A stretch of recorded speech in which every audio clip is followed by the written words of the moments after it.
Hello, my friend. Today I will tell you another long-forgotten legend. Close your eyes and let the magic transport you to Middle-earth. Our journey begins.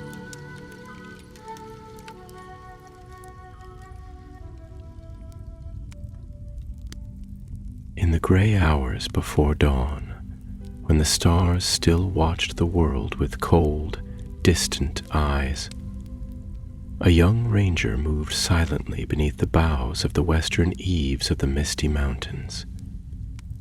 His name was Calin, a man of the north, lean of frame and keen of sight, with the quiet tread of one who had learned to walk where none wished to be heard. Though young by the reckoning of the Dunedain, there was wisdom in his gaze and a burden already upon his shoulders, as is often the fate of those who guard the lands unseen.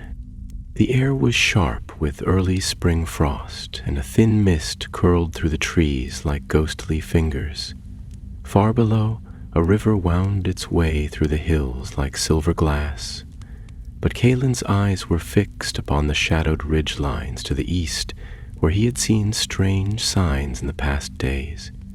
Tracks too large for men, broken branches where none should have walked, and the distant glint of torchlight where no fire ought to be. He crouched upon a high rock hidden among bramble and pine, and raised his hand to steady his breath. From across the valley in the twilight between night and morning, he saw them again. Figures hunched and armored, trudging in silent columns along the broken road that led down from the high paths of the mountains. Orcs, more than he had seen in years, and better armed than the usual rabble that scuttled in the dark. He waited, unmoving, as the war band passed into the hollows below. Their numbers troubled him. There were too many for a mere raiding party. These were marching with purpose, and they bore the mark of the White Eye, the old sigil of the fallen wizard Saruman, now taken up by scattered bands still loyal to ruin. When the last of them vanished into the wooded gloom, Calin rose and turned westward, heart heavy with foreboding. He had to warn the free folk of Dunland and the scattered villages of the southern vales. There was war coming, and it would come swiftly. But first he would need a weapon fit to face it. That night, under the low branches of a hawthorn tree, he lit a small fire, no larger than his palm, and opened a worn satchel. Inside were maps drawn by hand, old letters and scraps from the lore masters of the north, and a fragment of parchment bound in oilskin. Upon it, faded with age, was the mark of Durin's folk, a mountain crowned with stars. Berak Zagil, the stone of silver flame. It had once been a dwarven outpost, high in the foothills, where the Longbeards forged weapons of gleaming steel during the war of the dwarves and orcs. But it was abandoned long ago after fire and blood swept through the deep halls, and its secrets had lain buried in silence. One of those secrets was a sword. Not just any blade, but a weapon forged with strange art, a gift from the elves of Eregion before their fall. It was said to never rust, never dull, and to glow with a pale light when darkness drew near. A sword fit for the hand of a true guardian. The sword had a name, though only whispered now among the oldest of dwarves, and not written in any common tongue. Gladur, iron flame, the blade that does not rust. Calin studied the map under firelight. Berak Zagil was not far from the path the orcs now followed. If they reached it first and found what lay beneath, the loss would be too great. But if he could reach it before them, there might yet be hope. He baked the fire and slept little that night, When the sun rose, veiled behind high clouds, Callan began the climb. The way was steep, and the paths were overgrown with thorn and stone, but he pressed on, guided by the old runes etched into boulders and the memory of tales told in ranger camps beneath the stars. As the wind rose in the high passes, bringing with it the scent of snow and old stone, Callan's thoughts turned inward. He remembered his father, fallen in the east, and his mother's quiet voice telling stories of Elendil and the faithful blades of old. He had never sought glory, only to stand quietly where others could not. But now he knew there would be no standing still. The land was stirring, and the shadow had not been wholly vanquished from the world. Evil endured, lurking in forgotten places, and he must act before it found new strength. He reached a narrow pass by nightfall, cold and windswept. There, nestled against a cliffside, half buried in scree and ivy, was the first sign of Barak Zigil. A stone arch, broken at the top, carved with runes worn smooth by time. No door remained, only blackness within, like the mouth of a long sleeping beast. Callan drew his dagger and stepped inside. The air was thick with dust and silence, but beneath it all was the faintest warmth, as though deep fires still stirred far below. He did not know then that he was not the only one seeking the sword. Far below the roots of the mountain, a different fire flickered. A forge once cold, now stoked by hands foul and cunning. The orcs had not merely marched, they had dug. And deep within the stone, something old had begun to wake. The darkness within the broken gate of Barak Zigil was thick and old, not merely the absence of light, but the settled blackness of deep earth long undisturbed.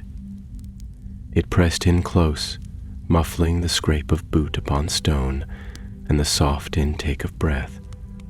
Callan moved cautiously, his dagger drawn but low, its blade catching no light, for there was the archway led to a descending tunnel, steep and narrow, and the air grew heavier with each step, tasting faintly of ash and iron and something else, something older that lingered at the edges of memory. Long had the dwarfs sealed this place, retreating after fire and blood drove them from their forge halls, and no song nor hammer had echoed within these walls for near 200 years. Yet there was a strange warmth beneath the stone, as though the mountain's heart had never gone cold. Callan's hand brushed the wall, feeling the chisel mark still grooved upon it.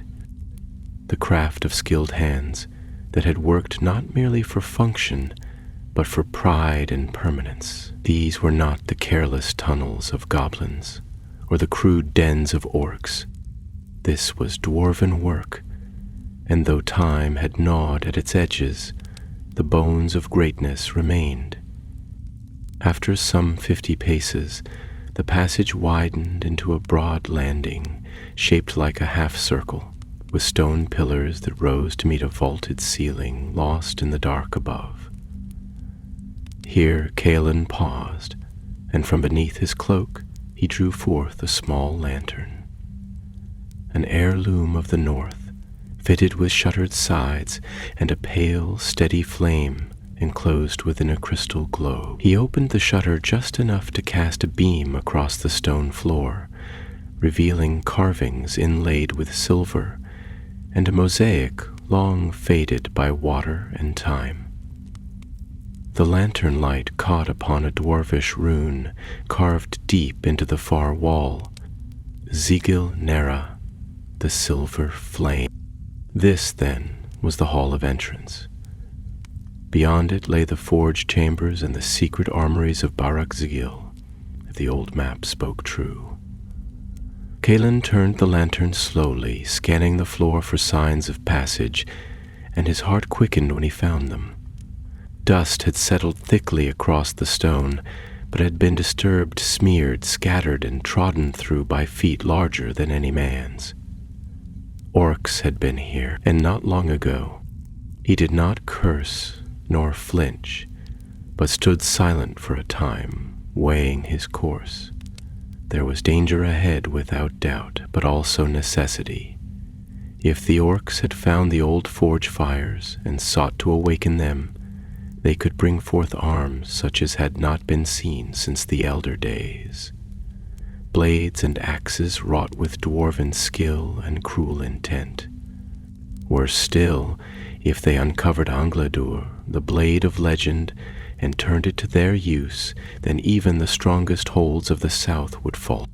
Kalen moved on, deeper into the old stronghold, passing beneath arched corridors and over crumbling stone bridges where once dwarves had walked in splendor.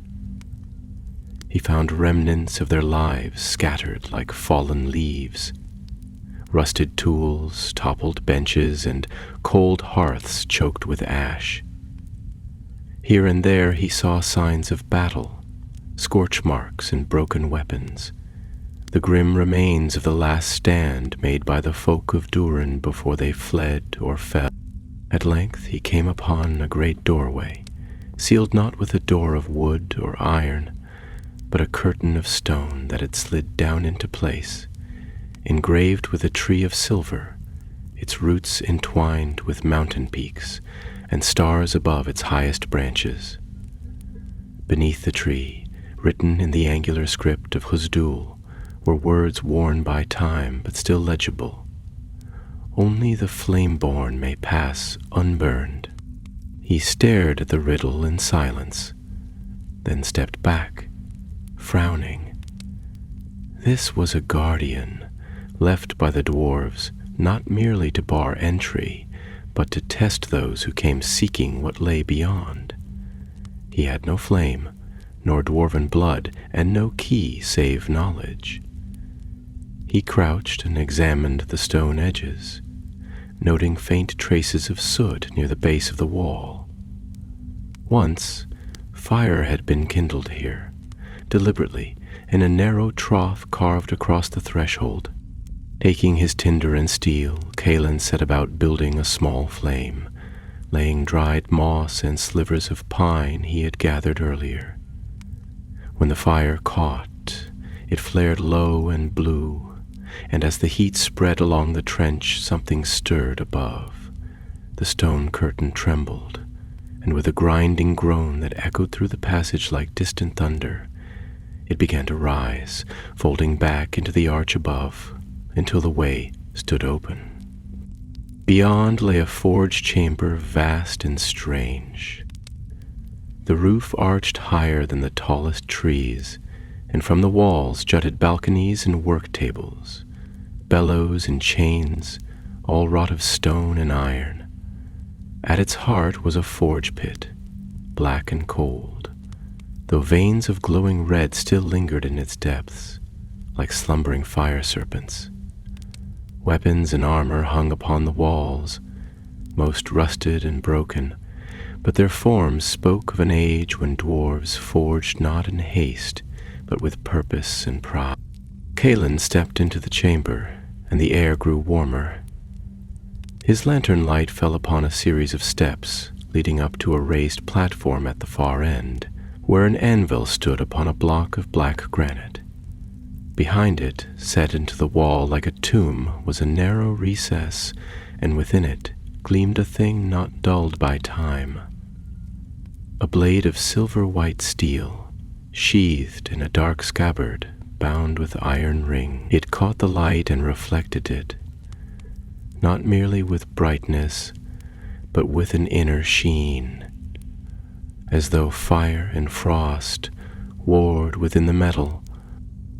He moved closer, reverently, and reached out to touch the hilt. It was warm beneath his hand, and though it bore no rune nor gem, he felt a thrill run through him, as though the sword itself stirred at his presence. He drew it slowly, and the blade sang, a clear, cold note like wind through high mountain passes. Not a speck of rust marred its edge, not a blemish dulled its mirror-like surface.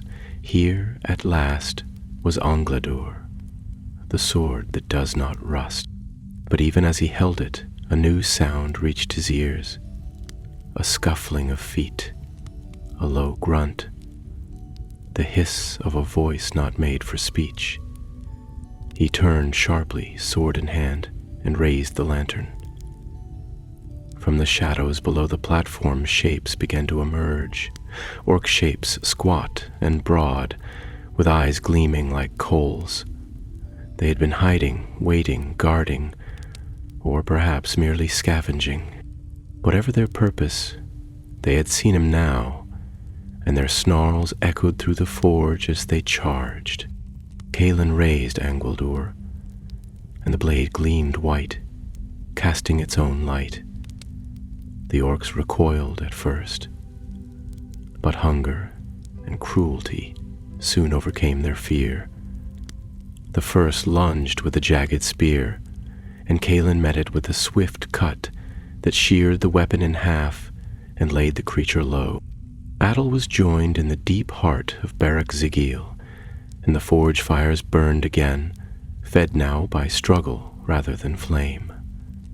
The clash of steel rang out like a thunderclap within the stone chamber, echoing through the wide halls of Barrack Zigil as though the mountain itself had been stirred from slumber.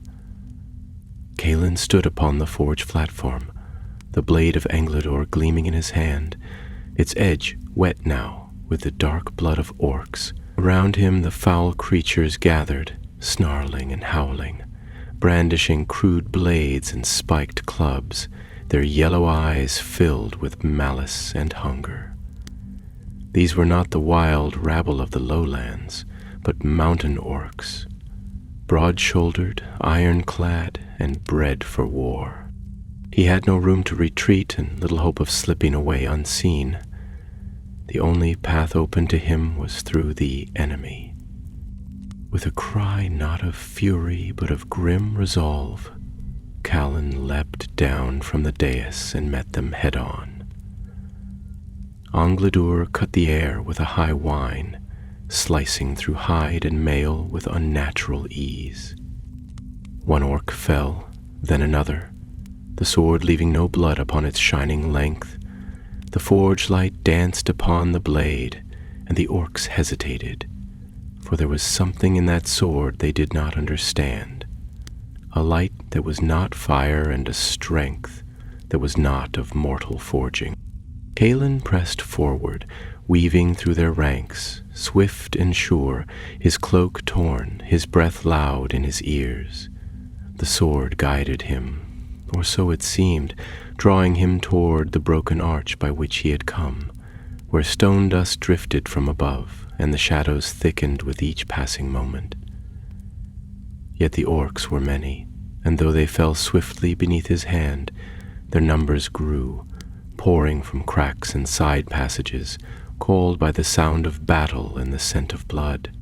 He fought on, but weariness began to creep into his limbs, and a sharp pain lanced across his side where a spear had grazed him. He staggered, falling to one knee, and for a moment the press of enemies seemed to close like a tide about to sweep him under. Then came a shout from the darkness, rough and hoarse, but not in the tongue of orcs. A figure emerged from a side tunnel, small and broad, clad in a mailcoat of blackened rings, wielding a mattock that gleamed with runes. He fell upon the orcs with savage fury, breaking skulls and driving them back with sweeps of iron and roaring speech. Behind him came two more, shorter still, bearing torches and blades that shone with pale blue light. Dwarves,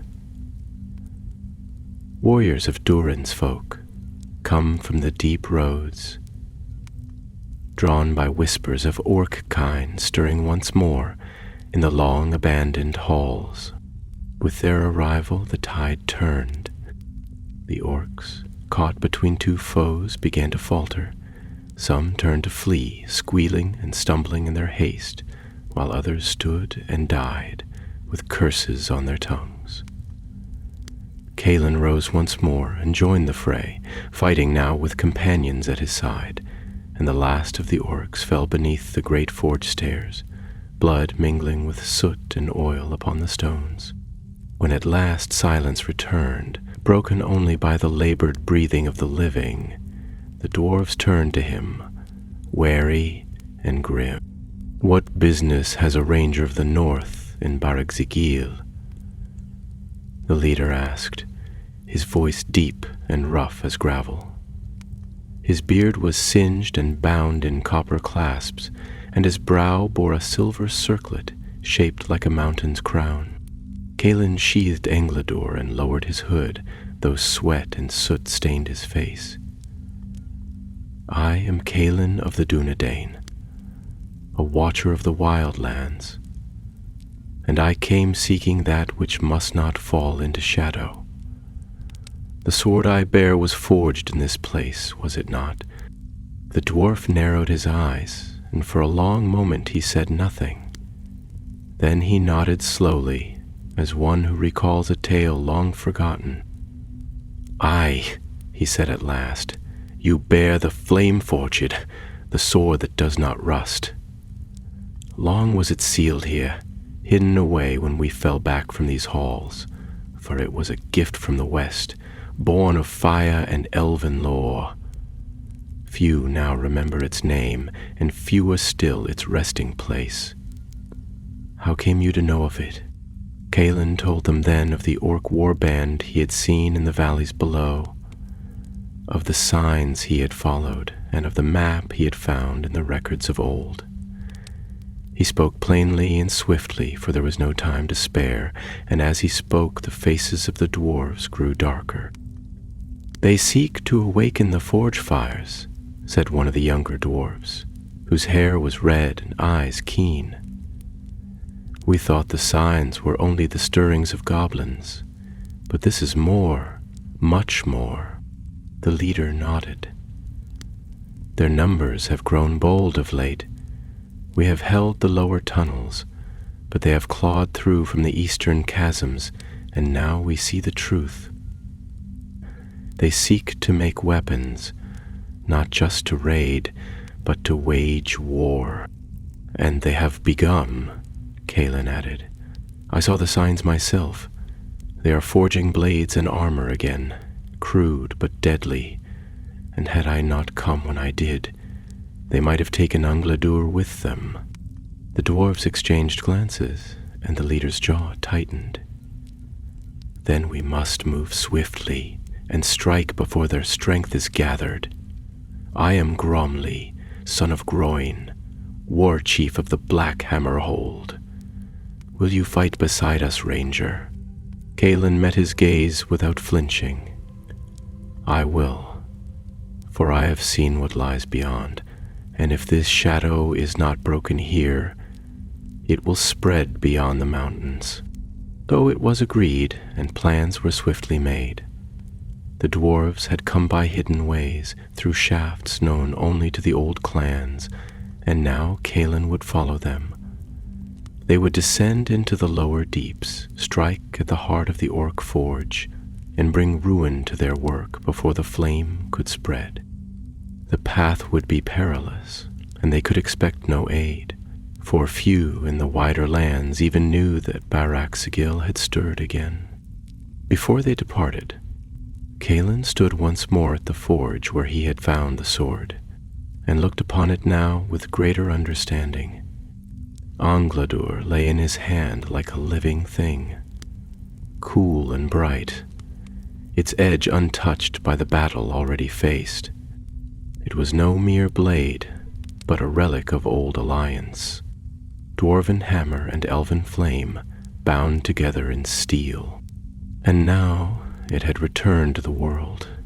The road to the lower deeps of Baragzigil wound downward like a serpent burrowing through the bones of the mountain, narrow and steep, with walls close-set and ceilings low, carved in the fashion of the dwarves, with careful angles and etched symbols that flickered with faded meaning.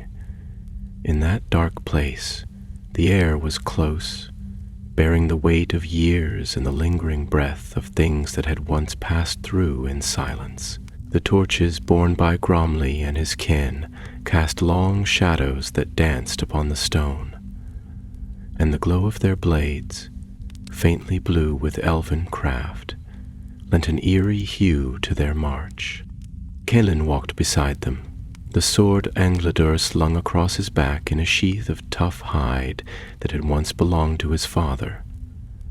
Though he bore no torch, the sword itself glimmered faintly, as if it drank the light of others and gave it back purer and colder.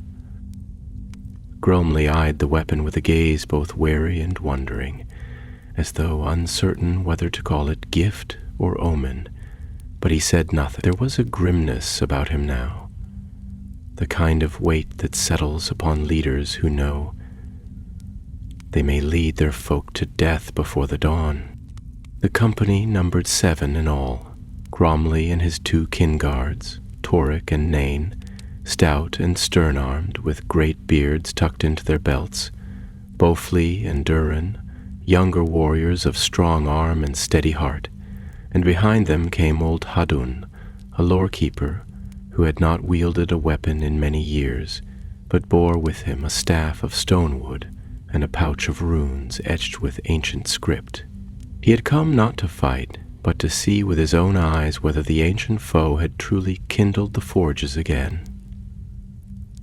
Caelan was the 8th, and though he bore no name among the dwarves, they had taken to calling him Langrim the Long Strider, for his step was swift and silent, and he moved through stone hall and shadow with the ease of a ghost. As they passed through the deeper levels, the air grew warmer, and the smell of smoke began to creep into their path, rising from cracks in the stone and drifting in faint tendrils along the corridor floors. Here and there they found signs of orckin, scraps of foul meat, broken iron nails and markings scrawled in crude paint upon the walls, some in the black speech, others older still, symbols of the mountain clans that had once served under the whip of Mori. One tunnel had collapsed, stones torn from their setting by some rough force, and beyond the blockage they heard distant sounds, metal striking metal, the bellows of orc chiefs, and the moaning cry of slaves driven to toil. They halted at a junction where 3 paths met, each leading deeper into the dark, and Gromley raised a hand. The company gathered close, and Hadun knelt, laying a palm against the floor. For a long moment he said nothing, then whispered in Quasdul, and finally spoke in the common tongue for Caelan's sake. The forge they use is the deep furnace, where once we tempered steel for great works. It lies beneath the eastern shaft, and if my reckoning is true, they have already fed the fire with coal and bone. But there is another way in, an upper ledge that opens above the forge chamber, once used for pouring metals and watching the craft. If we can reach it, we may see what lies below, and choose the moment to strike. Gromley nodded. Then we take the Watcher's path. Bowfly, take the rear. Colin with me. So they turned down the left-hand way, narrower than the others, and began to climb once more. This time upon stairs hewn straight into the rock, no railings, no light, only the rising warmth and the ever-present tremble of the mountain's breath. A deep thrum now came through the stone, felt in the bones more than heard, a sound like the heartbeat of some great beast far below, stirred from sleep and growing restless. At last they reached the Watcher's ledge, a long and narrow balcony carved into the chamber wall, high above the floor. A low stone lip shielded them from view, and as they peered over it, the scene revealed below struck them all into silence. The deep furnace blazed at the chamber's core, its fires fed by massive bellows manned by half-broken thralls, hillmen and goblins in chains, their skin pale with soot, their eyes hollow. The forge itself had been reforged in ruinous mockery of its old form, twisted and blackened, its hearth now spitting green flame and noxious smoke. Around it moved orcs in armor, far stronger and more disciplined than any Calin had seen in many years. Some bore standards of the White Hand defaced with claw marks, while others wore helms shaped like snarling beasts. On a dais near the forge stood a creature of grim presence, tall for an orc, clad in dark mail edged with brass, and bearing a cruel blade shaped like a fang. His helm bore horns, and a scar crossed one eye, which gleamed red in the firelight. He barked commands with the voice of command, and others obeyed with haste. This was no common captain. This was a war chieftain of the broken Isengard legions, and his name, whispered by a captured goblin and confirmed by Hadun, was Musgash, called the Ashfang. Near the chieftain stood a thing worse still, an anvil of black stone, glowing faintly with a sickly green light, upon which lay strange weapons not of dwarven make. They had begun to shape something new, something terrible, and already a cart stood ready with shields and jagged swords, soon to be borne up the tunnels to the waiting hosts above. Gromley turned to Calin, and his face was drawn and stern. They forge not for defense nor for plunder. They mean to strike out, to sweep through Dunland and into the lands beyond. If we wait, they will multiply, and the fires will be as in Moria once again, endless and foul. Caelin's hand found the hilt of Ancledur. Then we must strike now, while they are unready. But Gromley shook his head. Nay, we are too few to challenge them in open assault, not here. Yet there is a weakness. They trust the darkness, and guard little against what comes from above. If we can reach the chain pit above the bellows, we might cause a collapse, bring the ceiling down upon the forge, bury their fire and their chieftain in one stroke. It will be dangerous, and there will be no time for retreat once it begins. But it may give us victory. A silence fell among them as each considered the path ahead and the weight of the decision. Then Calin spoke, quiet but firm.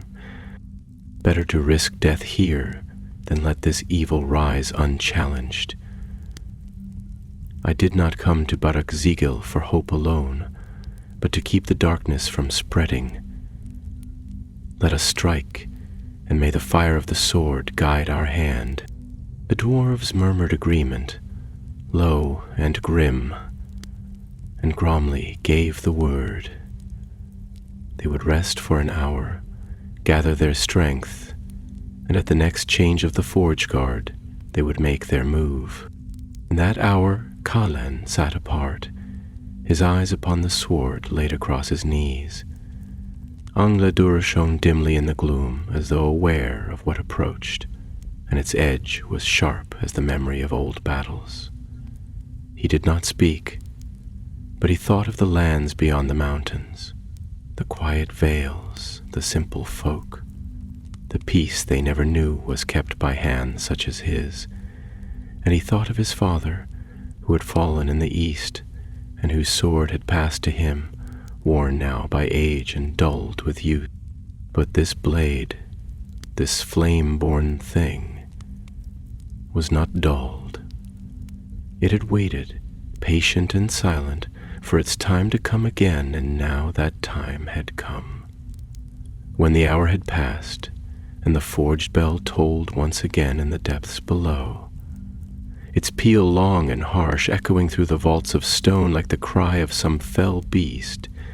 Gromley gave the sign, and the company moved from the watcher's ledge with the silence of hunters, and they passed along a narrow stair that wound like ivy around a hollow pillar, and from there into the upper galleries where once overseers had walked to monitor the work of the forge masters. The stone was treacherous in places, worn by time and blackened by smoke, and the air shimmered with heat that rose in steady gusts from the chamber beneath. They came at last to a wide shelf cut into the rock above the main forge pit, where great iron chains hung in bundles like coiled serpents, suspended from thick beams above. These chains had once been used to hoist cauldrons of molten metal, and to move anvils too heavy for a dozen dwarfs to lift. Now they lay idle, rust-flecked in places, but still strong, anchored deep into the ceiling by bolts of mithril and dwarfen iron. Hadun moved among them with care, whispering words in Kuzul as his hands traced the runes graven upon each anchorage, for the dwarves of old had not trusted mere iron alone to bear such weight. The lore-keeper found what he sought, a chain keyed to the main girder above the furnace vent, and there he paused, nodding to Gromley with a grim expression. "If we sever this," he said, "and the others that bear the load together, the beam will crack, and the bellows pit will cave. With it the fire chamber will collapse, and the anvil where the dark weapons are forged shall be buried under stone. But it must be done in haste, and together, for if one breaks too soon the rest may hold, and then we shall have only stirred the nest." Gromley turned to each of them, his voice low and clear. "When I give the word, we strike together. There will be no time for a second blow. Kaelin, your sword was made for piercing steel and shadow alike. Take that chain there, the one bound with iron and brass. The rest of you, choose your mark. When the forge bell rings again, we move." So they waited once more, crouched in shadow above the chamber where the orcs toiled, and shouted below, oblivious to the peril overhead. Kaelin rested his hand upon the hilt of Angladur, and his thoughts were far away, not with the fear of death, but with the weight of purpose and the knowledge that every stroke now would echo beyond these halls, in places where the people knew not his name. The bell rang sharp and jarring, a signal for the next watch to rise.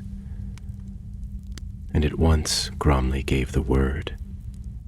Steel met steel in a flurry of silent strikes, the blades of dwarves and ranger cleaving through aged links that had not moved in 100 years. Angladur sang as it cut, parting the chain with no more effort than a scythe through dry grass. A tremor passed through the stone above them, faint at first, like the shifting of a sleeper beneath heavy blankets. Then came a groan, deep and dreadful, and a crack, loud as thunder, split the ceiling of the forge. Below, the orcs looked up, confused and wary. Mushkush, standing near the black anvil, barked a command, but too late. The beam shattered with a sound like a tree falling in a storm, and the chains screamed as they tore free. Stone followed, heavy and relentless, crashing down upon the bellows and the forge pit in a storm of ruin. Flame belched upward in a great plume, casting the chamber in red and gold, and a roar filled the air as the deep furnace collapsed in upon itself. The anvil split, the fire died, and the hammer song of orc forging was stilled in an instant. But the fall had loosed more than the roof beams. The ledge upon which the company stood cracked beneath their feet, and with shouts they leapt back into the upper tunnel as stone rained down, choking the air with dust and smoke. The fire hissed and fled, and the darkness rushed in behind it like a tide. When the shaking ceased and the air cleared enough to see, the companions stood upon a fractured walkway, the wreckage of the forge lying in ruin below. No orc stirred in that place now, and the deep furnace was still. Gromley straightened slowly, coughing and brushing soot from his beard. "It is done," he said, and there was both sorrow and pride in his voice. "Barak Zigil's fire sleeps once more." But Kalen raised his hand, for his ears, long trained and keen, had caught a sound beneath the silence. The scrape of claw on stone, the grunt of something wounded but not slain. From the far side of the chamber, near a collapsed archway, there came a low growl, followed by the sound of shifting rubble. Then rose a shadow, tall and broad, its helm broken and one eye red with blood. Musgash had survived the fall, shielded by some twist of fate or the ruin of his own forge. He bore a jagged blade, bent now but deadly still, and as he stepped forward into the failing torchlight, his gaze fell upon Kalen with hatred like burning coals. "You?" he spat, his voice like gravel dragged through ash. "You bear the sword of the dwarves. I will take it from your corpse." Kalen stepped forward, drawing Engladur once more. "You shall try," he said, his voice quiet. The others made to follow, but Gromley raised a hand. "Let him face the beast. The sword is his. The blow must be his." Musgash roared and charged, his blade raised high. Kalen stood fast until the last moment, then turned aside and struck, a clean blow that caught the orc's arm and split it from shoulder to wrist. But the creature did not fall. With a bellow of rage, he lunged again, this time with his remaining hand clawing for the ranger's throat. They fell together, blade against brute strength, and for a moment it seemed the orc's fury might overwhelm the man's skill. But Angladur flared with sudden light, not of flame but of cold fire, and Callan drove it upward into Musgash's heart. The orc staggered, mouth open, and a strange silence fell, as if the very forge held its breath. Then he crumpled, his body sinking into the ash and ruin, and was still.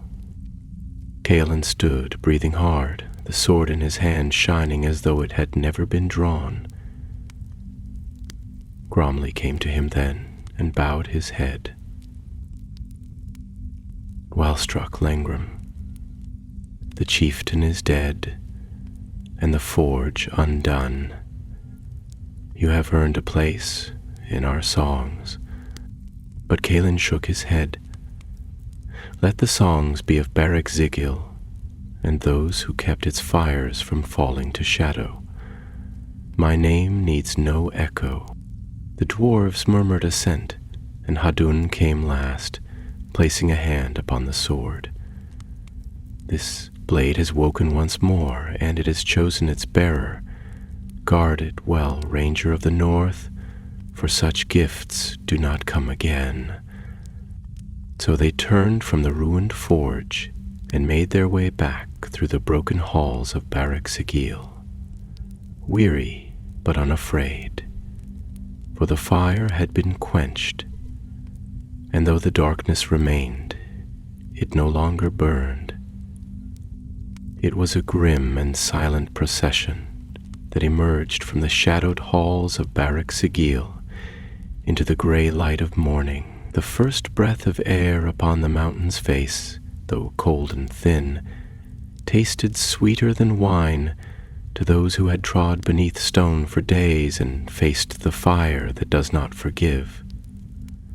Behind them lay the wreckage of the forge chamber, sealed now by broken rock and fallen beams, its fire extinguished, its songs silenced, and its would-be masters buried in ruin. But before them stretched the cold slopes of the misty mountains, vast and still, their peaks crowned in snow, and their valleys veiled in the drifting mists of spring.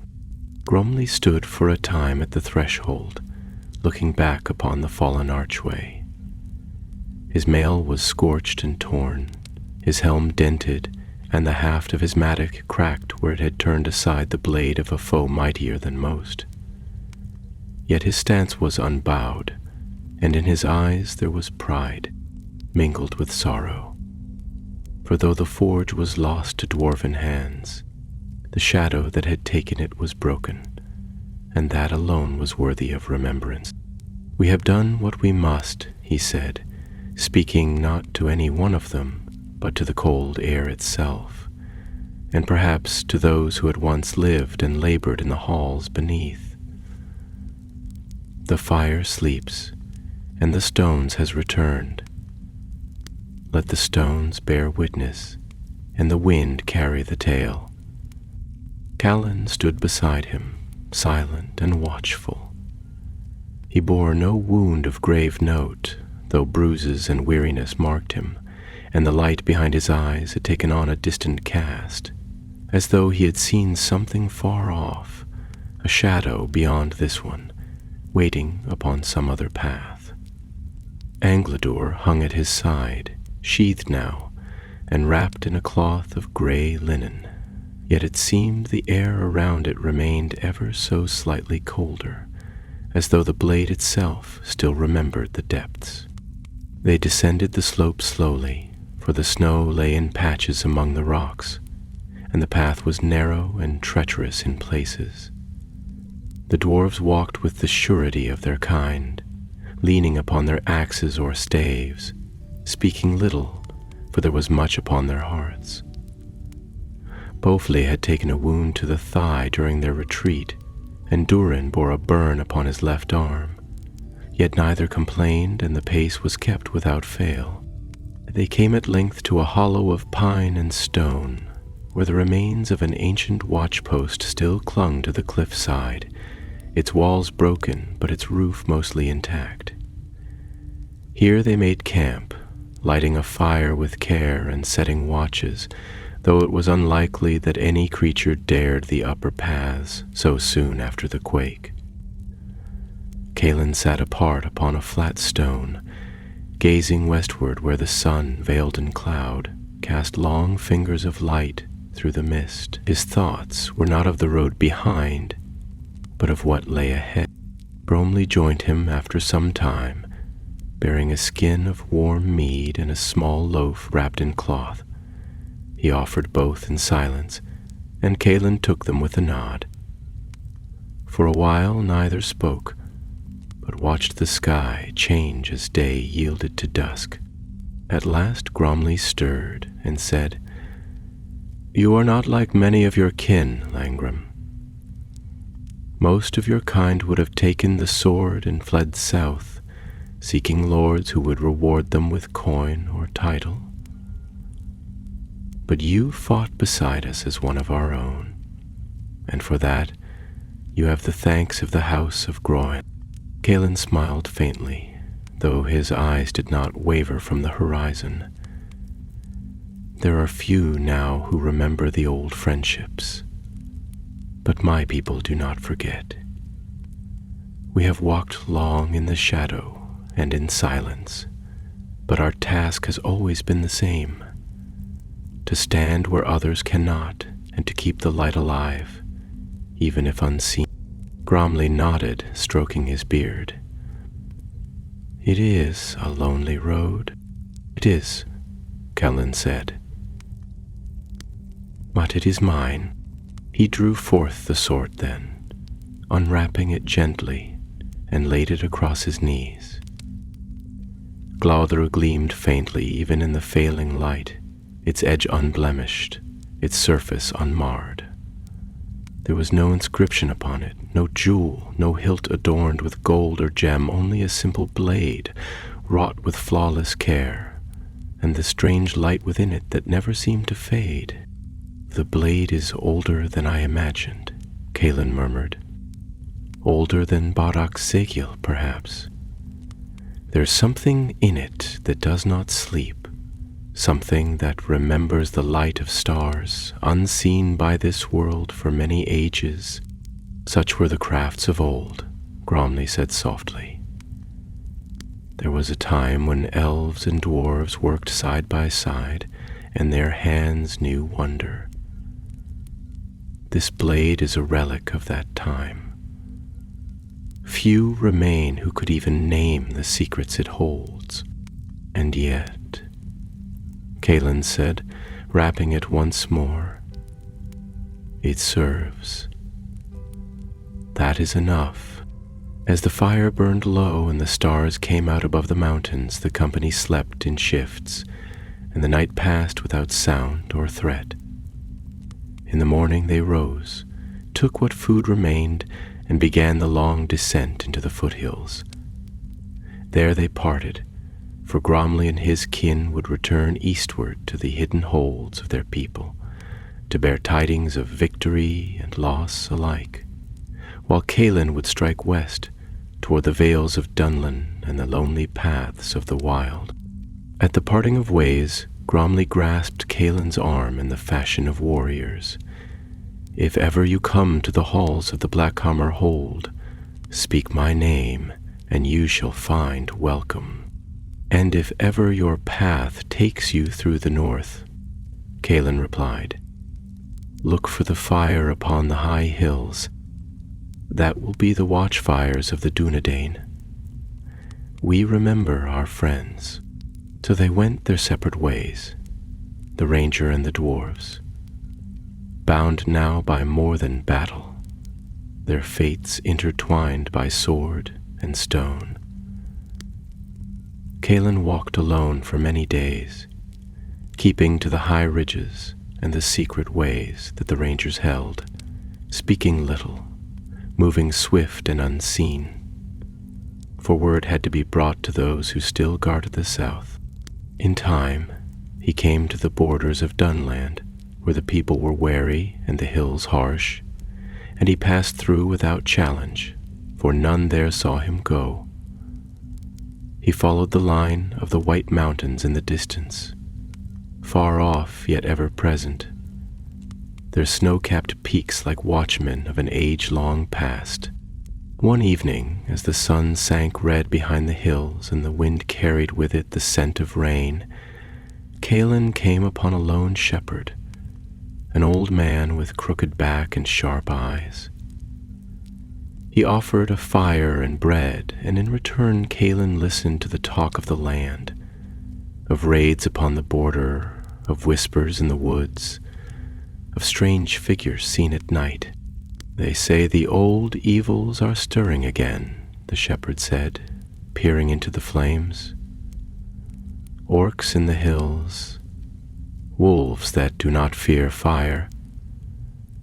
Even the stones groan sometimes, like something beneath is waking." Kaelin said little, but when he rose to depart, he left behind a dagger of fine make, a gift for the man's hospitality, and a warning not to speak too loudly of such things, for there are still those, he said, who listen in the dark.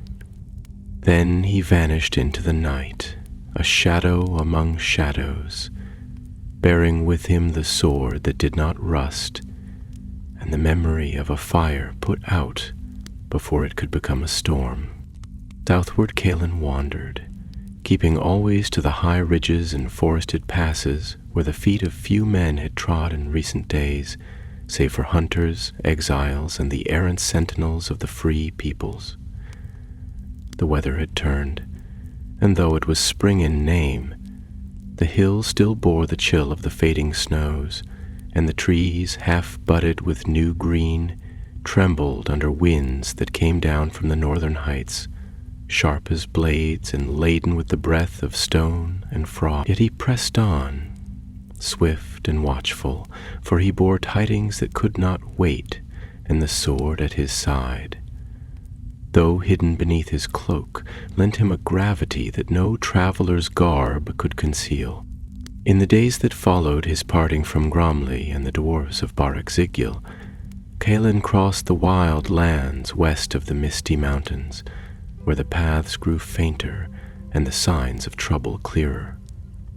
Villages that once bustled with the quiet labors of herdsmen and crofters now stood half empty, their fields untilled, their hearths cold, as if their folk had risen one morning and walked away without word or warning. Smoke rose from burnt homesteads in the distance, and the smell of carrion drifted on the air.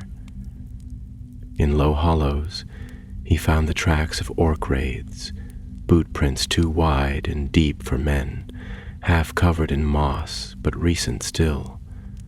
These had not come from Barach-Zagil alone. There were others in motion, driven from the dark places by hunger, wrath, or summons unknown. On the third night of his journey through the wooded vales east of the Grey Flood, he came upon a ruined outpost, a hill fort once held by the hillmen of Enedwyth, now choked in brambles and thistle.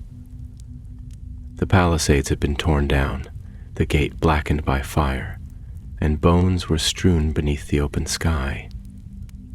Yet beneath the ruin, deep in the root of the hill, there remained an old stone cellar, roofed in dwarf masonry and hidden by a fallen slab. There Caelan made his camp and kindled a fire, and there, beneath the earth, he allowed himself rest. It was during that night that he dreamed, a strange and potent dream, unlike any he had known in the wild, for it came not from weariness nor fear, but from some deep place where memory, fate, and foresight intertwine. In that dream he stood again upon the ledge above the deep furnace, but the chamber below had changed. The fires burned once more, though with no orcs to stoke them, and at the center stood a tall figure robed in gray, with a staff in one hand and a sword in the other, its blade so white that the forge light dimmed in its presence. The figure turned, though the face was hidden in shadow, and spoke with a voice that echoed not in the ear, but in the marrow of his bones. The flame has been quenched, but not the fire that kindled it. The sword will be tested again. Look not only to the mountains, Ranger, but to the plains, for the eye turns eastward, and the hand that stirs in shadow has not yet stretched forth. Caelan woke before the dawn, and the embers of his fire were cold. No sound came from the forest above, but the sense of the dream lingered like a breath upon the nape of his neck. He sat in silence for a long while, pondering the words and the shape of the figure. He knew not whether it had been a sending from beyond, or the conjuring of a mind burdened with danger and choice, but he did not cast it aside. In his heart, he knew the dream bore truth. That morning he turned from his westward path and veered southeast, crossing the highlands toward the lands watered by the upper reach of the Ison, for there lay the last outposts of the free folk in the region. Scattered and few though they were, he passed through deep woods and over wind-beaten ridges, avoiding the roads and the open places, for though he had seen no enemy by daylight, the signs of movement were ever near. Trampled grass, snapped boughs, and the occasional cairn raised in haste to mark a fallen kinsman. On the fifth day, as the sun set behind a curtain of cloud and the air turned heavy with the promise of rain, Caelan came upon a village perched on the western slope of a wooded hill, its thatch-roofed dwellings clustered around a low hall built of timber and clay. Smoke rose from only 2 chimneys, and no song or speech came from the place. A pair of dogs barked as he approached, but no man came forth. He raised no voice, but walked calmly to the edge of the village and stood in plain sight until a face appeared behind a shuttered window. An old man, gaunt and wary, with eyes that had seen too many seasons of sorrow. After a long silence, a door opened, and a woman emerged, bearing a staff and wearing a cloak of homespun wool. Her gaze fell upon the sword beneath his cloak, and though she said nothing of it, she nodded as one who understood what manner of man stood before her. "You are of the north," she said. "We thought your kind were long gone from these parts." "We are few," Kaelin replied, "but not gone. I come with warning and with tidings. I seek one who still holds to the old ways, who will carry word to others. Is there such a one among you?" She studied him a moment longer, then turned and beckoned. "Come, you shall speak with our elder. He has waited long for news, though none of it has brought him comfort." They led him to the hall, where a fire still burned in a sunken hearth, and the elder, a man named Harith, gray of hair and stooped with age, sat upon a low chair carved in the style of the hill clans. Colin spoke then of what he had seen and done, of the march of orcs beneath the misty mountains, of the deep furnace and the blade Angladur, of the fire quenched before it could spread. He told of the dream too, though not in full, for some things are better left to silence. When he had finished, Harith leaned forward and sighed. "You speak of deeds long hidden from the thoughts of men. Few now remember the names you have spoken. Fewer still believe they bear weight in this age. But I have heard them before, and I do not take them lightly. If war is rising in the east, we must be ready. Yet we are scattered, and our kin fear shadows more than they fear orc blades." Kaelin nodded. "Then we must make ready in silence. There are still hands that may be turned to the plow, but eyes that must look beyond the furrow. I ask not for banners, but for word. Spread it quietly. The sword has returned, and the fire moved." Harith bowed his head, and in his eyes was a light that had not kindled in many years. "Then let it be so. If the old fire has not wholly gone out, perhaps we are not yet forsaken." That night Kaelin remained in the village, but slept little. The stars above were veiled, and a wind blew from the east, cold and steady. Somewhere in the darkness, far beyond the lands he had yet walked, a new danger was gathering, slow and silent as the turning of a tide. And in his dreams, the sword once more gleamed like a beacon in the dark. The days that followed were laden with cloud and carried upon their winds the scent of rain and old stone. The land through which Kaelin passed had changed in a subtle but certain way, though to the untrained eye it might have seemed no different than it ever was. Hills rolling beneath a veil of gray sky, streams glinting beneath alder and ash, and thickets where blackthorn and briar grew in tangled profusion. Yet the quiet was too deep, the birdsong too rare, and in the woods where once deer would leap and foxes roam, there was a stillness that spoke not of peace, but of dread lurking beneath the leaves.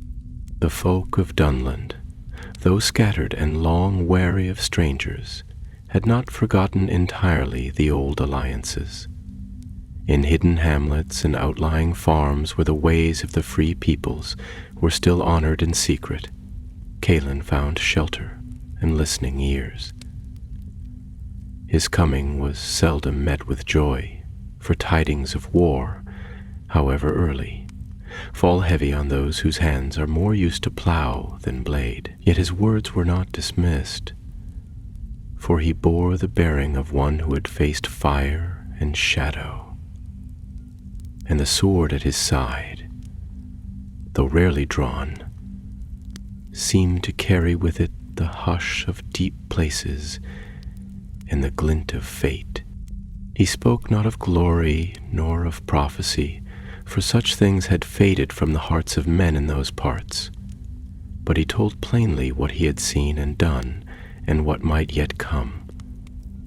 And in the eyes of some, elders, hunters, and wanderers who remembered the days of the White Council, or had heard whispers of the War of the Ring in their youth, a light began to stir again.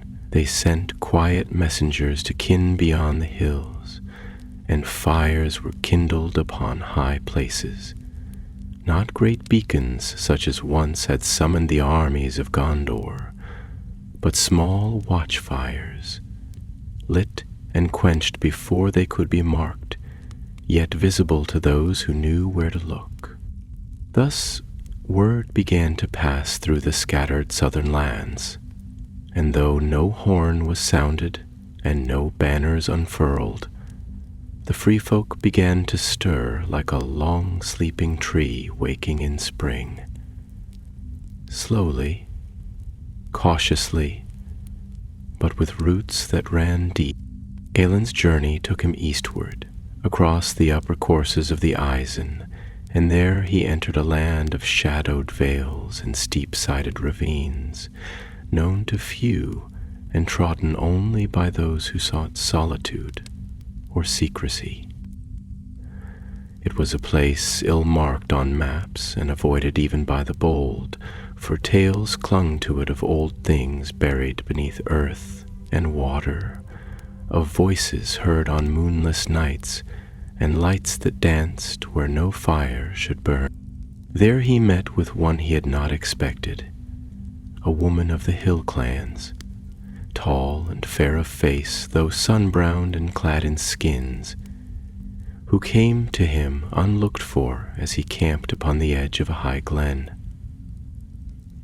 Her name was Rian, daughter of Edhelbor, a name he recalled from the records of the Dunedain, for Edhelbor had once fought in the last years of the Third Age beneath the banners of the West. She moved with the grace of one born to the high hills, and in her bearing was the strength of the old blood, mingled with the quiet fire of the wild. "I have heard of you," she said, when he greeted her with wary courtesy. "You are the one they call Langrim, the swordless sword-bearer, the watcher with no watchtower." He gave a slight smile, for there was no mockery in her voice, only dry amusement. "I do not seek titles, nor do I choose the names others give, but I carry what I must." She looked to the sword wrapped at his side, and her gaze lingered. "I have seen that blade before, or one like it. Long ago, when I was but a child, a man passed through our village, cloaked in gray, tall and stern. He bore a sword that glowed with cold light and bore no stain. They said he came from the north, from among the rangers. Was that your father?" "It may have been," Calen said, and his voice was quiet. "My father died in the east, beyond the Sea of Rune, but he bore such a sword once, though it was not Ungladur." Rian nodded and said no more, but seated herself beside his fire, and they shared what food they had. In the hours that followed, they spoke little, yet there was a stillness between them that was not empty. It was as though two streams had met upon the mountain's flank, running side by side for a time before each turned again to its own course. When the dawn came pale and gray, she rose and spoke with a voice that bore the sound of wind on stone. "There are caves to the east where the orcs have gathered, not many yet, but more than there should be. They hide by day and hunt by night. I have tracked them, but they are cunning. They have a leader, a man, not an orc, who speaks with the tongue of Mordor, though it is said he once rode with the Rohirrim. At this, Kaelin's brow darkened. A man who serves the shadow is more perilous than a host of beasts. What is his name? They call him Haldran the Broken, Rian replied. He was once a captain, but fell from honor and vanished. Now he serves only himself, or something worse. He bears a black blade and a helm crowned with bone, and he seeks something. Kaelin rose and buckled on his gear. Then he must be found and stopped. Rian nodded. I will show you the way. So they set out together, winding through narrow valleys and over high moors where the heather bloomed purple even in the gloom of cloud, and the silence was broken only by the cry of hawks. They moved swiftly and without fire, speaking little, for the land was no longer safe, and eyes unseen followed their step. After 2 days' journey, they came upon a ridge that overlooked a hidden glen, dark with alder and yew, where the rocks were split by water and the earth trembled with a quiet unease. There, in the hollow below, was a camp, half hidden beneath tarpaulin and brush, yet visible from above to those who knew how to see. Kaelin took his place beside Rian and peered down. What he beheld there caused his hand to tighten upon the hilt of his sword. There were perhaps 40 in number, or Kitten Hill tribesmen turned rogue, bearing weapons of mixed and unfamiliar make, but it was not their number that troubled him. It was the figure at the center. A tall man clad in black mail, his helm crowned with a circlet of bone-white horns, and at his hip a blade that shimmered with a dark hue, as though it drank the very light that touched Haldran. And though his face could not be seen beneath his helm, Kaelin felt the chill of his presence, a cold not of wind or night, but of something older, deeper, and wrong. He moved among the camp like a wolf among hounds, speaking little but with gestures that carried weight, and each creature near him bent their will as if drawn by an unseen tether. And in that moment, Kaelin understood the next turning of his road. Barak Sigil had been but the first spark. This gathering in the east, this dark man with a black blade and a broken crown, was the ember that might kindle the fire again. Long they watched from the ridge, Kaelin and Rian, hidden among the heather and stone, unmoving and silent, as the wind passed low across the glen and the clouds above darkened like the gathering of thought before a storm. The camp below stirred with the uneasy rhythms of a place not wholly made for men, for though many there bore the form of mortals, their speech was harsh, their movements crooked, and their eyes glinted with the dull fire of greed and bloodlust. Among them moved orcs of the mountain breed, lean and long-limbed, their mail patched from scavenged war gear, their blades notched but kept sharp with cruel care. Yet the man who walked among them bore himself as no mere chieftain of wild tribes. Haldran moved with purpose, his voice seldom raised, but every order he gave was obeyed without question, and the shadows around him seemed to grow darker with each step he took. Upon his brow sat a helm wrought of dark iron, rimmed with ivory horns that curled like the fangs of some ancient beast, and his sword, though sheathed, pulsed faintly with a light that was not true flame, but a shimmer of heatless fire, like the glow of embers that do not die. Kaelin studied him closely, noting every motion, every gesture, and though he could not yet discern the full shape of the evil that clung to the man, he knew with grim certainty that this was no lone renegade nor wandering marauder. Haldren the Broken had once borne honor and oath, and had cast them both aside for a darkness older and more cunning than himself. There was power in him now, the sort of power that does not come freely, nor without cost. As dusk fell, the camp took on a restless energy. Fires were lit, low and smokeless, and figures emerged bearing crates and bundles wrapped in black cloth. One of the orcs produced a long case made of ironwood and bound in leather, and when it was opened, Calen saw what lay within.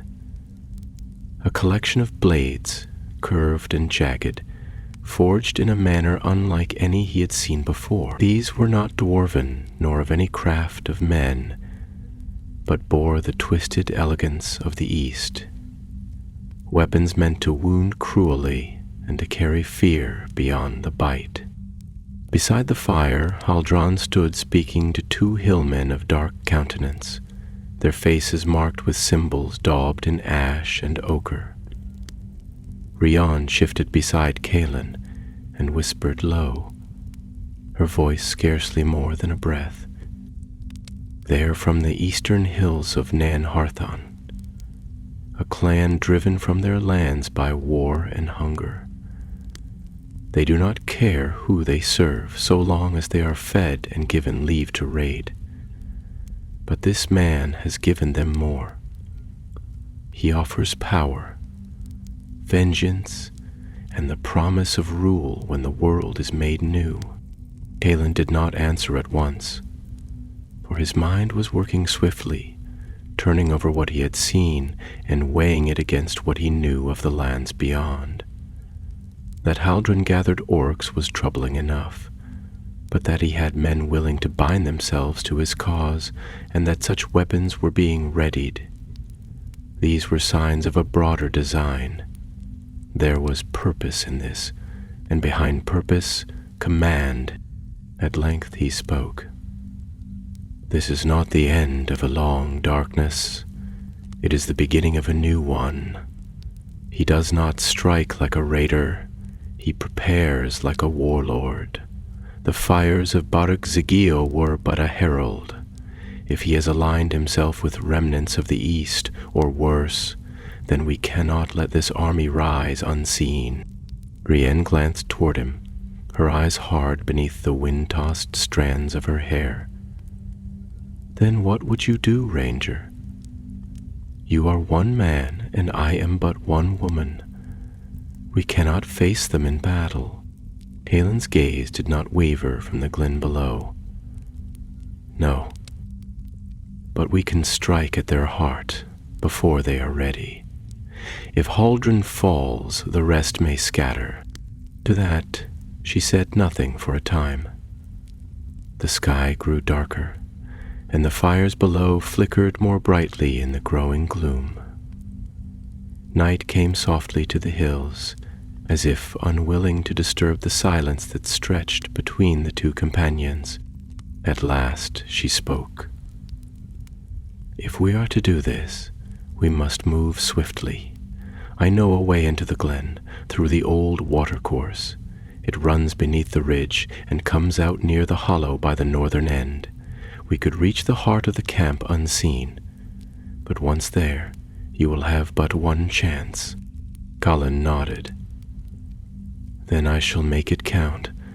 They descended the ridge under cover of night, the stars hidden by a veil of mist, their footfalls silent upon the mossy ground.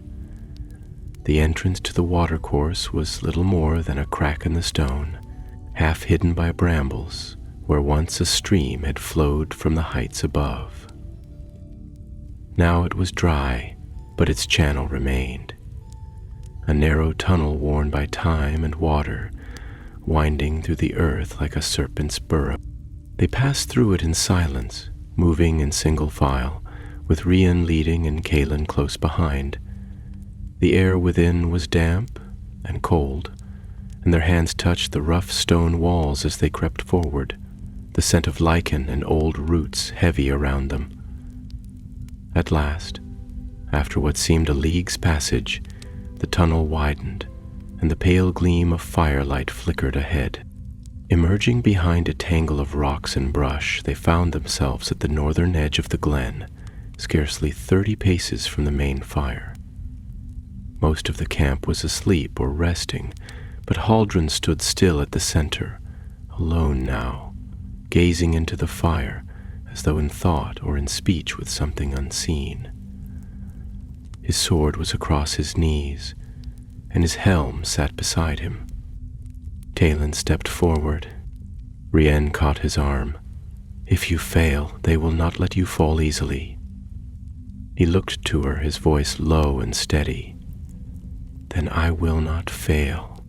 With the ease of one long trained, Kalin drew Angladur from its sheath, and the blade gleamed cold and pale in the night, casting no shadow and bearing no mark of its long slumber beneath the mountain. It made no sound, yet the air about it stirred as if some ancient wind had awoken. He crossed the space between them like a shadow, silent and swift. Haldren turned only when he was 5 paces away, rising in one smooth motion, his dark blade unsheathing with a hiss like smoke drawn through a forge. Their eyes met, and for a heartbeat the world held its breath. "So," Haldren said, and his voice was deep and strange, like water running over stone. "You are the one they speak of, the sword of the dwarves, the flame that does not burn. I have waited for you." Aelin answered not with words, but with steel. Their blades met in the firelight, one of shadow, the other of star-bright silver, and the clash rang out across the glen like the toll of some ancient bell.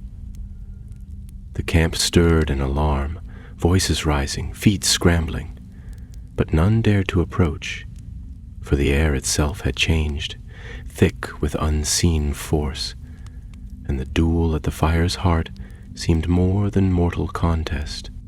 Haldran struck with great strength and dark speed, his blade a blur of black flame, but Kalin moved with the surety of one guided not only by skill but by purpose.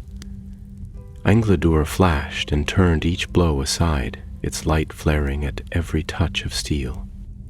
Again and again they clashed, and the sparks from their weapons danced like stars, born and dying in a breath. Then Haldren faltered, ever so slightly, and Kalin stepped forward, driving his blade beneath the other's guard. The strike did not pierce flesh, but sundered the black blade at its hilt, and the force of it cast Haldren back, stumbling against the firestone with a cry not of pain, but of rage.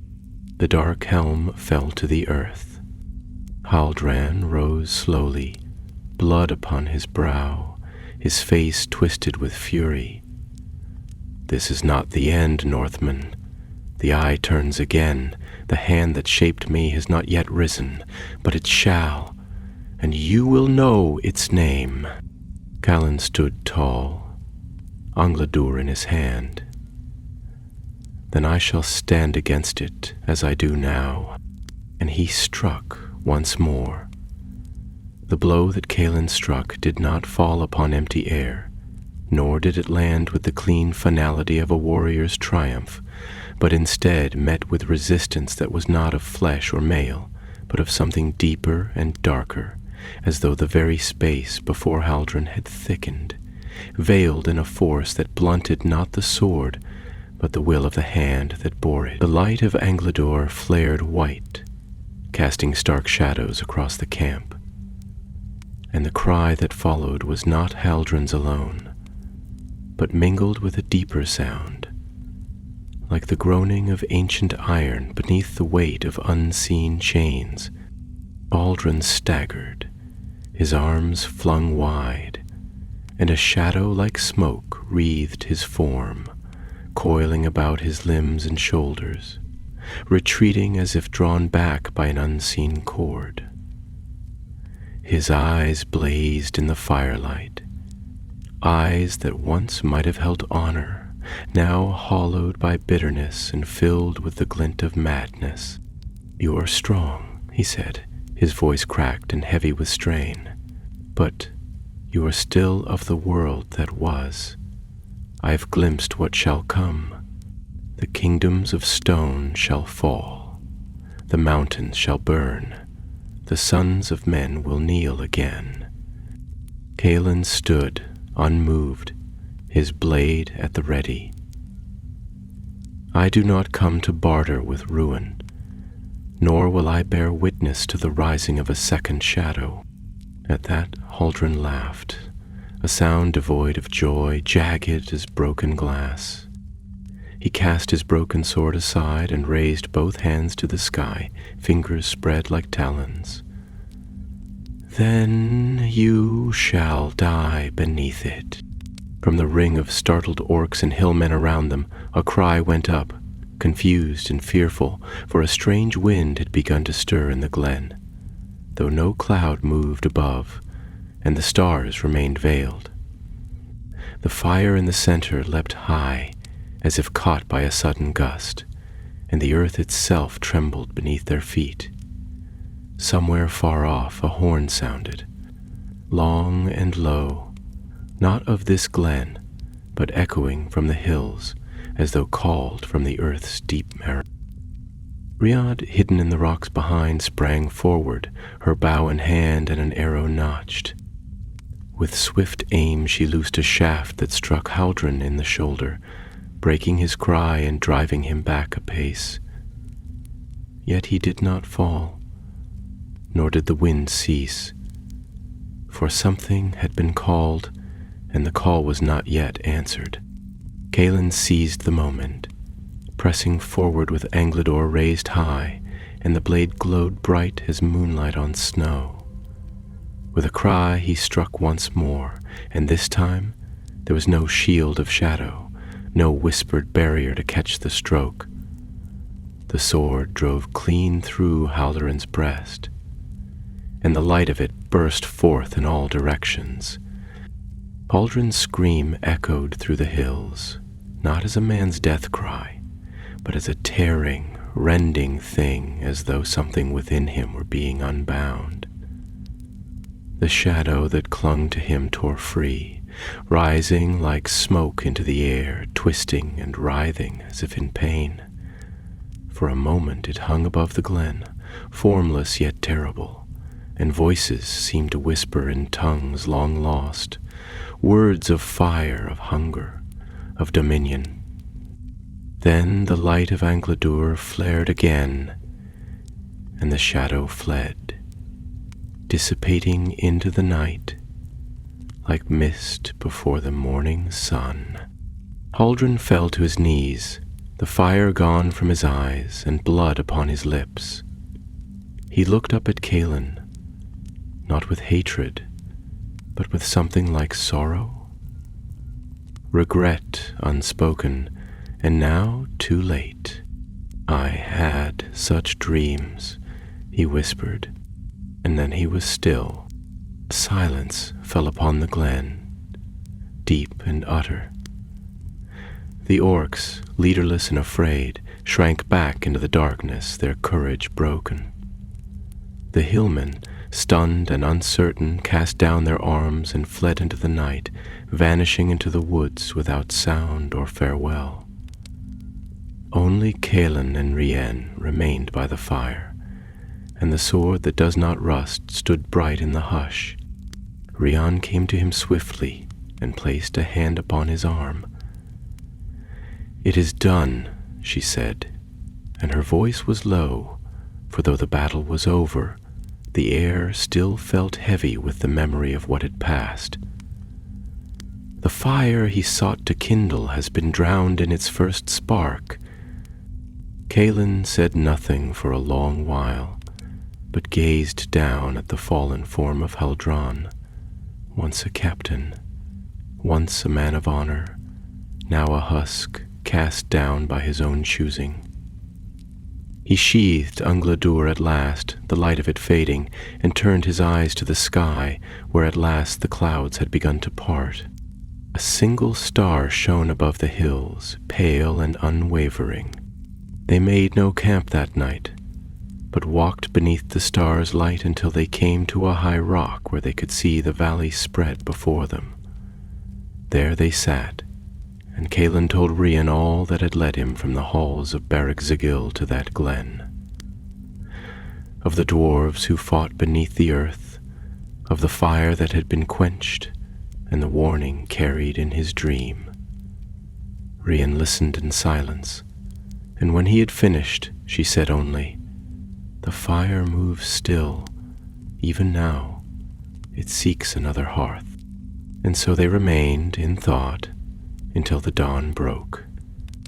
In the days that followed, word spread through the wilds.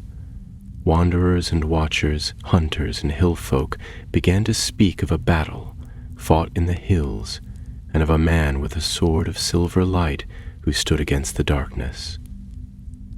The remnants of Haldron's war band scattered or were hunted down by the hidden blades of the Dunedain. For Calin sent messages northward through secret ways, and his kin heard the call. But not all was ended, nor would it be for many years. Though the sword had prevailed and the shadow in the glen had passed, Calin knew that something deeper stirred. Something not born of orcs or fallen men, but older, colder, and cunning. One evening, as he stood alone upon a crag overlooking the lands to the east, Rian came to him with word of a place seen in vision. An old fortress, broken in the early days of the Third Age, now rumored to stir with strange lights and riders cloaked in gray. She placed her hand upon the hilt of his sword and said, "The blade has not finished its work." And he answered, "Nor have I." Thus they turned their feet once more to the road, toward lands yet unmarked upon the map of any book, to stories still unwritten and battles still unnamed.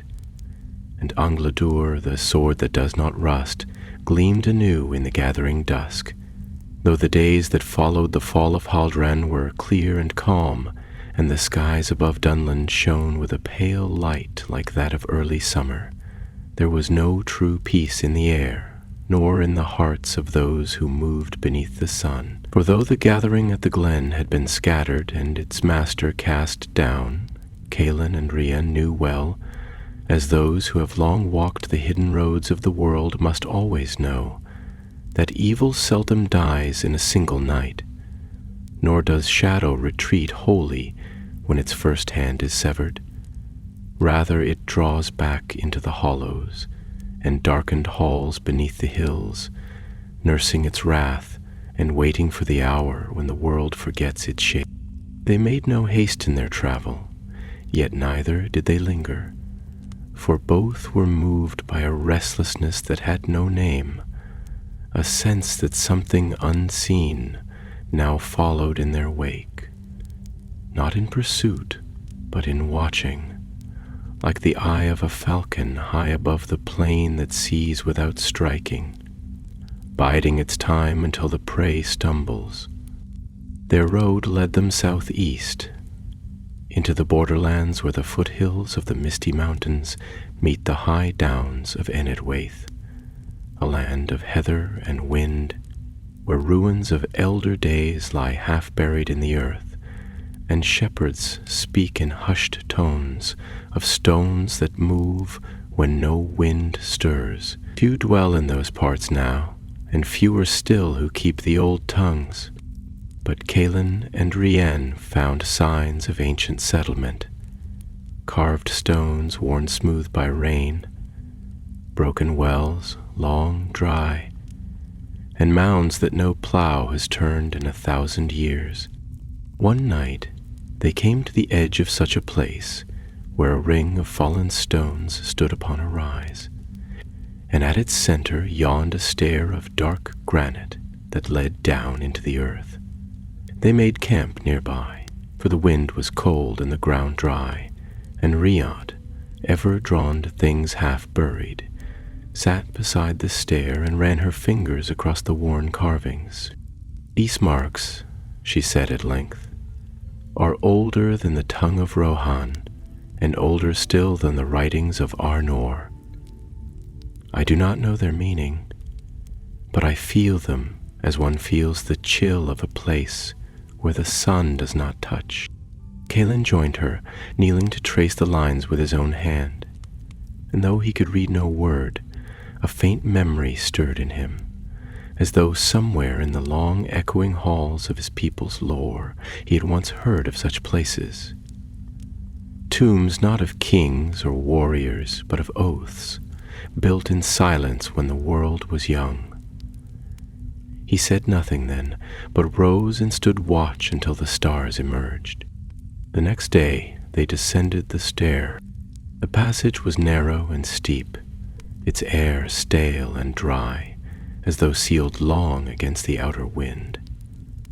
Their torches cast a flickering light upon the stone, revealing walls carved with sigils and figures of strange shape, neither elven nor dwarven, but tall and cloaked, their faces veiled, bearing no weapon, yet crowned with a circle of stars.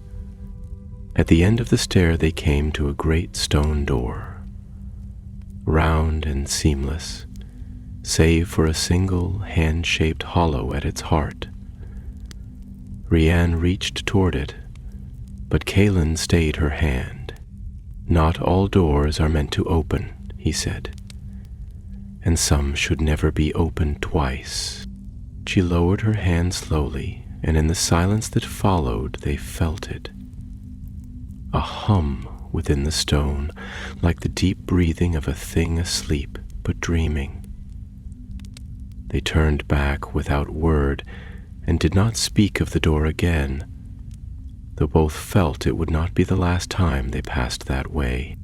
In the days that followed they encountered others, wanderers like themselves. Some Dunedain come southward in secret to heed the whisper of danger. Others, folk of the hills who remembered Kaelin's name and brought news gathered on the wind. One such was a youth named Merid, sharp-eyed and fleet of foot, who had once served as a messenger among the hidden holds of the West Fold. He brought with him tidings from the east, word of riders seen beneath the shadow of the White Mountains, cloaked in gray and bearing no heraldry, who passed like wraiths through ruined steadings and left behind no mark but silence. Some claimed they were the ghosts of oathbreakers returned from the Stone of Eric. Others said they were servants of the old enemy, clad in new guise. But Kaelin, upon hearing this, sat long in thought, his gaze far off, and at last he said, "These are not the dead. They are scouts, eyes of something that stirs in the east, seeking again the places where it once found resistance. They do not come to conquer, they come to test." He looked to the west then, where the sun sank red behind the hills, and his face was troubled. "If they find no watchers, they will not return alone." It was then that Rian spoke, her voice quiet yet firm. "Then we must give them something to return with. Fear." So it was decided that they would ride east, not with an army nor with banners, but in silence and stealth, to find the source of these gray riders and learn what they sought and whether their road led to ruin or resistance. Mered would go north with tidings for the Dunedain, and others would carry word to the settlements of the hill folk that they might guard their borders and hide their young. Before they departed, an old woman of the Downs came to Kaelin and gave him a cloak of woven gray, embroidered at the hem with a pattern of stars and trees. "My mother wore it in the time of the war," she said. and her mother before her, in the days of Gilgalad's fall. It is not armor, but it has weathered dark times. May it shield you from eyes that seek you. Calin bowed low and took the gift with reverence, for he knew that such offerings were not made lightly, and that the memories woven into such garments were worth more than gold. They rode at dusk, 2 figures upon the empty hills, one cloaked in gray, the other in green, their faces veiled against the wind. The sword that does not rust was hidden beneath Caelin's cloak, but its presence could be felt, like the slow beat of a drum in the distance, calling not to battle, but to the long road yet to come. And as they passed into the lands east of the Eisen, where no king ruled and no herald called, a shadow moved far off upon the plain, swift and silent, like smoke upon the water. The eye had turned eastward they rode, Calin and Rian, across lands grown barren and wind-scoured, where the grasses bent always westward, as though the land itself shrank from what lay beyond. The sky hung heavy and pale above them, neither clear nor clouded, but filled with a strange light that dimmed the hills and made the days feel long and hollow. Birds were few, and those that flew did so in silence, wheeling high and watchful like messengers sent by none and welcomed by no one. Their road took them into the forgotten reaches of old Calenardon, a realm once green and free, now desolate and claimed by none. Here the ruins of ancient steadings lay broken beneath tangled vines, and watchtowers crumbled to stony heaps. Yet even in this wilderness there was movement. Footprints not made by beasts, wheel ruts upon the old roads, and the smell of smoke borne upon the wind. The gray riders spoken of in whispers were no fable, for their traces lay all about, though they themselves remained unseen, passing through the land like memories that have not yet faded. On the 7th day of their ride, they came upon a wide hollow ringed by standing stones, older than the kingdom of Gondor, older perhaps than even the coming of Elendil from the sea. At its center stood a cairn, unmarked and moss-covered, yet no grass grew upon its mound, and the ground about it was bare. Rian dismounted first, her eyes wary, her hand upon her bow. Calin followed, and as he drew near the cairn, the wind that had followed them since the hill, he laid his hand upon the stone and felt a chill that ran deeper than mere cold. It was not the chill of the grave, but of something that waited, patient and unchanged beneath the years. Then a voice spoke, not aloud but within his thoughts, soft, as if heard through the veil of dream. You come bearing light, but the darkness knows your name. Calin stepped back, and Anglador stirred beneath his cloak, as though aware of the place and the presence within it. Rian turned to him, her brow furrowed. "I felt it too," she said. This place was once a watchpost, not of stone and spear, but of will. Here they stood in silence, those who saw the coming of the shadow before others dared name it. They left no banners, no lore, only warning. They passed on from that place and did not look back, but from that hour a change came upon the air. No longer was the land merely empty.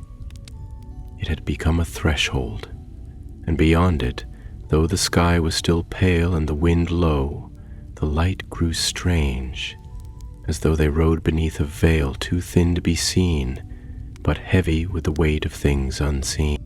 At length they came to a narrow valley flanked by cliffs of black stone, and there, at the valley's end, they beheld a tower. It was not a fortress, nor a stronghold, but a needle of dark iron rising from the earth like a wound made into stone. No banners flew from its crown, no smoke curled from its chimneys, yet a light shone in its highest window, red and pulsing like a coal, slow as the heartbeat of a slumbering beast. The ground about the tower was dry and cracked, and no tree or bird could be seen for leagues. "This is the place," Rienne said, and her voice was low. "This is where they come."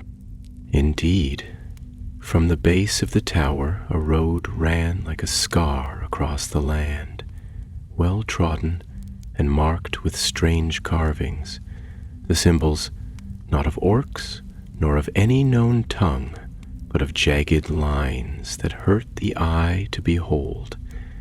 And upon that road they saw them at last. The Grey Riders. There were 4 in number, cloaked and hooded, their steeds gaunt and long-legged, their faces veiled. They made no sound, nor turned their heads, but rode slowly toward the tower, as if drawn not by command, but by binding. Aelin watched them pass, and his hand gripped Angladur's hilt, for though these were men, or had once been men, there was no breath of life in their bearing. Something darker had taken root in them, and if they still drew breath, it was not their own. "We cannot challenge them here," he said. "Not yet. But their master sits within that tower, or near it. He must be watched. Others must know." Rienne nodded. "Then we must return. What we have seen here is a beginning, not the fire yet, but the flint striking stone." So they turned back, and though the journey northward was slow and wearied their bones, they came at last to the hidden glens where the hill folk still kept to the old ways, and there they sent word to the far places of the world, to the remnants of the Dunedain scattered in their northern fastnesses, to the dwarf holds that still echoed with songs of Durin's line, to the wandering elves who had not yet passed into the west, and to the hidden hands of Gondor, where eyes still watched the horizon and remembered what had once been. Aelin did not return to the tower, nor did he lay down Angladur, for the road yet stretched before him, and the work was not ended. But in every village where he passed, in every camp where he paused by night, the story followed before him. They spoke of a ranger who bore a sword that shone with no flame, a blade that did not rust, even in the foulest of weather. They told of how he had slain the orc host in the forges of Berak Zigil, and of how he stood alone before Haldren the Broken and cast him down. They spoke of fire quenched before it could spread, and of a light not kindled by any lord, but burning all the same. And in time, when the tale was carried far, and its end became legend, the sword was named not only in hidden halls and whispered woods, but in the songs of those who do not forget. Glashor they called it still, the flame-forged, the sword that does not rust. And of Colin it was said that he walked still, beneath the stars and beneath the hills, guarding the ways where the fire might rise again.